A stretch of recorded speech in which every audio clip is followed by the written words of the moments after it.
E para falar mais sobre isso, né, quais são os direitos, como resolver, nós estamos aqui no estúdio com a advogada de direito condominial, Cleide Camareiro. Boa tarde, obrigado pela sua presença. Tem como solucionar isso? Quais são os meios? Área administrativa, criminal, como? Sem dúvida. Boa tarde a todos.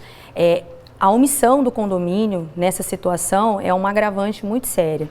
Hoje a gente está diante de várias legislações protetivas, não só a mulher, mas também essas questões de vizinhança. Nós temos a legislação civil, que prevê que tem que cessar as interferências prejudiciais ao sossego e ao convívio, tem que ser harmonioso.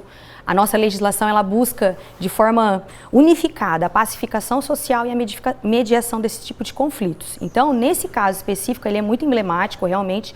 A gente vê que a pessoa chegou num ponto de desespero para colocar uma faixa na sacada, mas eu entendo que o condomínio vizinho, ele se omitiu sim, porque ele já deveria ter feito alguma coisa com esse condomínio. A legislação condominial, voltando para a questão condominial especificamente, ela tem os mecanismos de fazer cessar esse prejuízo, chegando ao ponto até mesmo de um proprietário ser proibido de utilizar seu próprio imóvel. Ser expulso ali do condomínio. Exato, exato. A legislação ela não traz isso expressamente, mas a jurisprudência já analisou vários casos nesse sentido. Enquanto a pessoa tem um comportamento antissocial, que ela não é incompatível com a viver em sociedade, e o condomínio é viver em sociedade o tempo todo, ela pode ser privada de utilizar a própria propriedade dela. A gente já mostrou casos aqui no passado de um condomínio que a pessoa ficava batendo, né? Ficava fazendo barulho excessivo, fora de horário, pregando, não sei, quadro, não sei fazendo o que lá,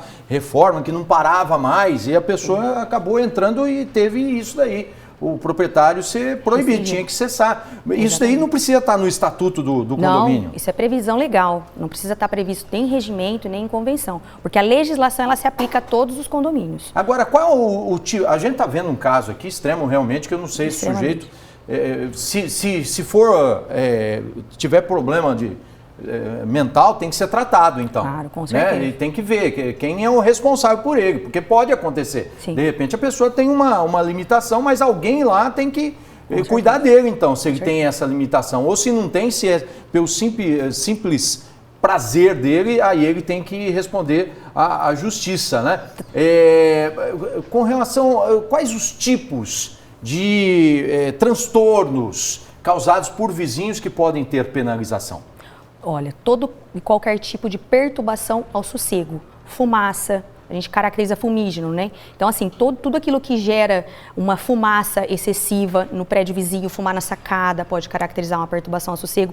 E a conduta reiterada é o passo a passo que o condomínio tem que observar. Olha, toda conduta antissocial que gera incômodo coletivo, que é o caso aí, que tem mais de uma pessoa exigindo uma responsabilização, o condomínio ele não tem só o poder, ele tem o dever de agir, porque senão caracteriza a omissão dele nesse tipo de situação. Então é muito importante que recebeu uma reclamação de um morador, fundamentada ou não, que o condomínio apure aquela situação para que ele possa aplicar uma sanção administrativa e isso, às vezes, se desdobrar numa esfera criminal e uma esfera civil, que é onde surgem as obrigações. O fato que foi colocado aí, delas serem mulheres, ele só atacar as mulheres, por isso que eu falo que é covarde, porque se fosse um homem lá, ele não ia ficar falando, vagabundo, sem caráter, porque aí o sujeito ia lá e resolver no braço com ele, né? Que não é a melhor forma, né? A gente não coloca aqui que deve ser isso, deve seguir o caminho normal. Agora, o fato delas serem mulheres, dele só atacar as mulheres, isso daí pode ter um agravante? Tem um agravante. Essa situação específica dessa pessoa de São Paulo, ela está caracterizada pela perseguição e ameaça concomitante. E somado a isso o fato dela ser mulher, porque as pessoas estão relatando isso, que ele faz isso contra a pessoa dela pelo fato dela ser mulher, estar nessa condição mais fragilizada. Então, a legislação ela tipificou em abril do ano passado o crime de stalking. Então, o crime de stalking ele tem um agravante quando ele é cometido contra a mulher. Não é só pela internet, porque tem muito stalking que é cometido através das redes sociais. Também. A perseguição. Isso. E essa pessoa pode ser presa? Claro, ela pode ter uma medida protetiva. Com certeza. Ela vai ter, a princípio, vai ter uma obrigação de não fazer. certo? O juiz ela vai conseguir uma medida cautelar para preservação desse sossego dela, que vai ser, olha, está proibido de proferir ofensas, de se dirigir a ela dessa forma, pela janela, de qualquer forma. E às vezes surge até um raio de proteção que ele fica impedido de morar na própria residência dele. Entendi. Agora, o fato, por exemplo, delas terem registrado 2 boletins de ocorrência, qual o caminho correto da pessoa que de repente está assistindo a gente, está tendo problema, isso daí tem que ser a persistência, né? Não é uma vez ou outra, é isso? É muito importante, às vezes falta essa informação, Sandro. A pessoa registra o boletim de ocorrência e volta para casa tranquilo. Não, ela tem que fazer a representação criminal para que isso se desdobre no procedimento de investigação e possa ser oferecida uma denúncia pelo Ministério Público.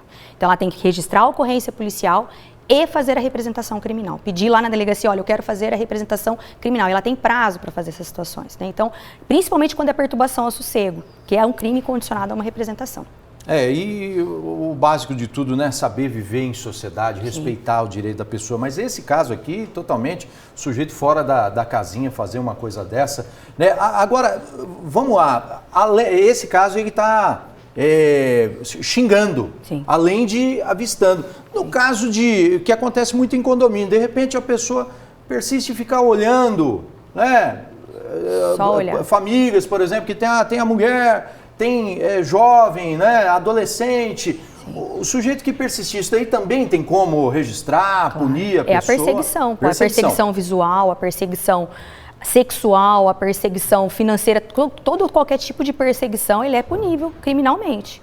Tem que buscar ajuda e levar a coisa para frente, porque senão pode. O grande desafio das pessoas que operam no direito hoje é essa pacificação, né? Buscar essa pacificação e a mediação desses conflitos que são rotineiros no condomínio. Então, o síndico, muitas vezes é um morador que não tem um conhecimento jurídico, que não tem uma orientação adequada, que pega aquele condomínio para fazer a gestão, às vezes a autogestão com boa vontade. Então, a gente não vive hoje um cenário de falta de informação. Então, hoje é muito importante ter esse suporte técnico de um advogado, de uma administradora, para que a situação não fique como uma omissão. E aí surge a responsabilidade pessoal daquele síndico que deixou de fazer. Nós temos a legislação estadual que obriga e responsabiliza o síndico, nós temos legislação municipal nesse sentido. Então, hoje, quer numa situação de perturbação ao sossego, numa violência doméstica, o síndico ele tem o dever de interferir, ele tem o dever de denunciar.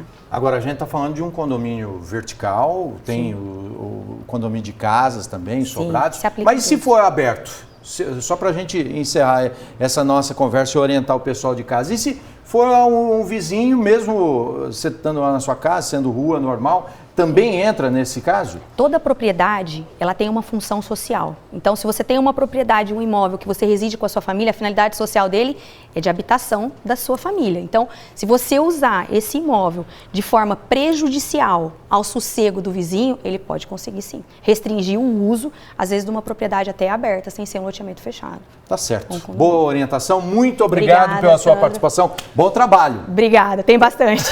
Então tá bom.